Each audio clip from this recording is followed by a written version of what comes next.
In today's episode, you're getting a bite-sized guide in creating more optimism in your life. This is how legends are made.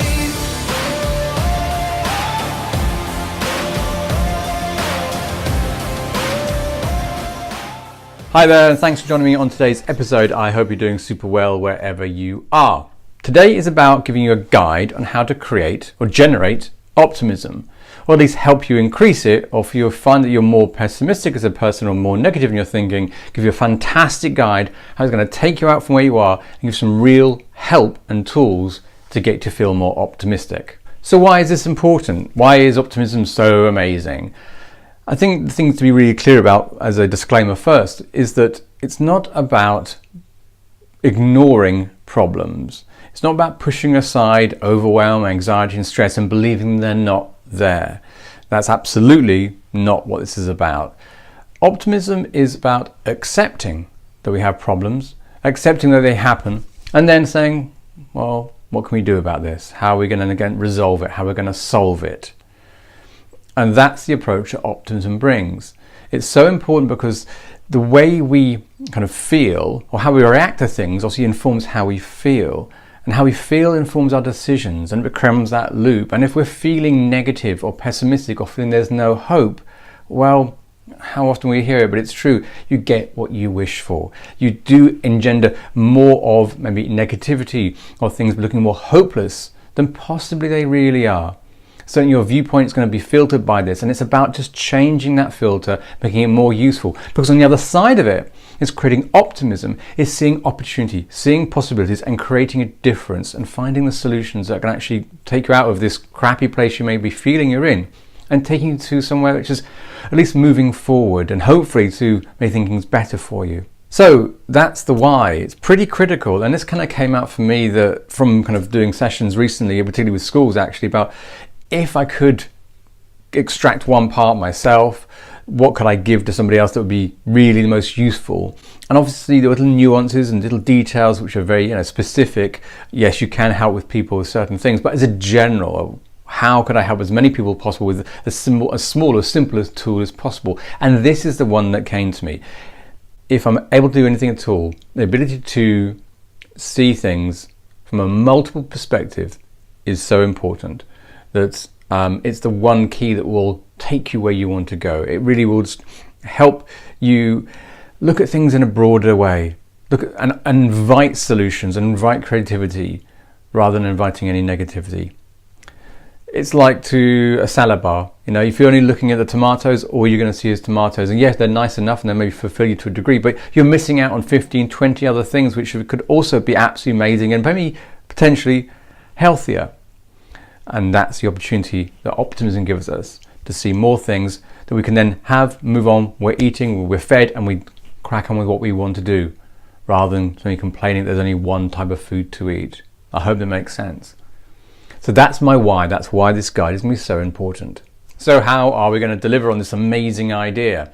Well, it's a very simple exercise I like to try out. And now you can do this either on your phone or a pen and paper or simply in your head. And what I'd like you to do is come up with a problem that's caused you stress and anxiety, either today or a few days ago, months, or even just into your past. At some point you can recall, you can bring forward. I want you to use this as our working example.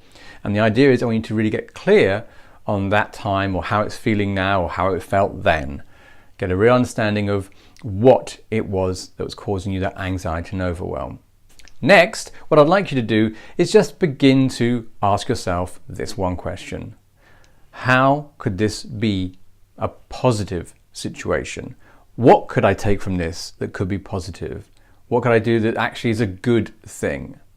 Now, as I said, I'm not looking to ignore some very challenging moments in our lives, but I'm also asking you to look at what could be an opportunity to move beyond it, to understand it, appreciate it, accept it, but move forward, which is kind of the key part to this. So you're getting an understanding of our viewpoints.